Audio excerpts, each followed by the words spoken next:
കവിതയാണ്. ഇതെനിക്ക് ശരിക്കും പറഞ്ഞു കഴിഞ്ഞാൽ ഈ സബ്ജക്റ്റില് ഞാൻ എഴുതുന്ന മൂന്നാമത്തെ കവിതയാണ് നെരിപ്പോട്. ഇതിനു മുമ്പ് കാത്തിരിപ്പ്, ഭാഗം വയ്പ് എന്നിങ്ങനെ 2 കവിതകൾ ഇതേ വിഷയത്തിൽ ഞാൻ എഴുതിയിട്ടുണ്ട്.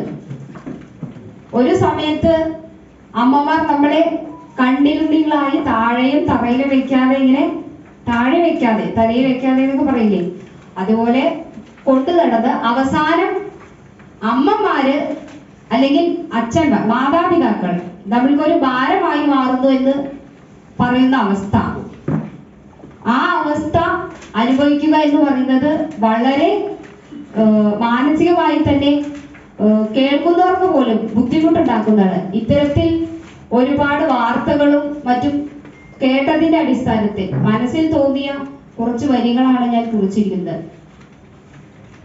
അപ്പോൾ ഞാൻ വായിക്കാം. നെരിപ്പോട് എന്നാണ് എൻ്റെ കവിതയുടെ പേര്. അടരുന്ന കണ്ണുനീർ പറയും കഥകൾ, പോയ കാലത്തിൻ നോവുകളല്ലയോ. സ്നേഹപുഷ്പങ്ങൾ വിരിയും യൗവനം കതിരാടി കൺമുന്നിൽ കണ്ടു ചിരിച്ചു. കനവിൻ മടിത്തട്ടിൽ വിടരും മുകുളങ്ങൾ കൺമണി പൈതങ്ങളായോർ.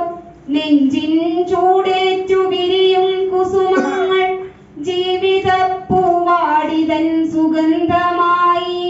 കുണുങ്ങിച്ചിരിച്ചും ചിണുങ്ങിക്കരഞ്ഞും രാവുകൾ പകലുകൾ പോയി മറഞ്ഞു.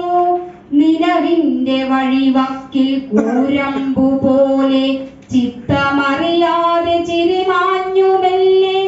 തന്നോളമെത്തിയ മക്കൾക്കു മുന്നിൽ പെറ്റമ്മയോ പേറ്റു നോവിൻ കഥ പറഞ്ഞില്ല. ഇരുളിലൊരു കോണിൽ കണ്ണീരുണങ്ങാതെ കാലത്തിൻ ക്രൂര നടനവും കണ്ടു.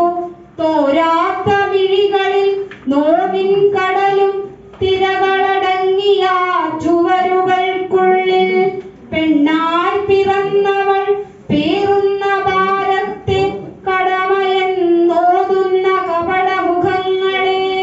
ജനനിക്കു കാവലാൽ തീരേണ്ട നിങ്ങളിൽ ഇനിയുമൊരു കർമ്മമുണ്ടെന്നറിയുക.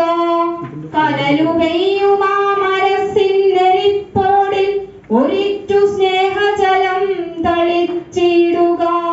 നാളെയുടെ പൂക്കൾ ഇറുത്തെടുക്കാൻ ചേർത്തു പിടിച്ചൊരു യാത്ര ചെയ്യാൻ കുതിച്ചോടും കാലം കാത്തിരിക്കുന്നു.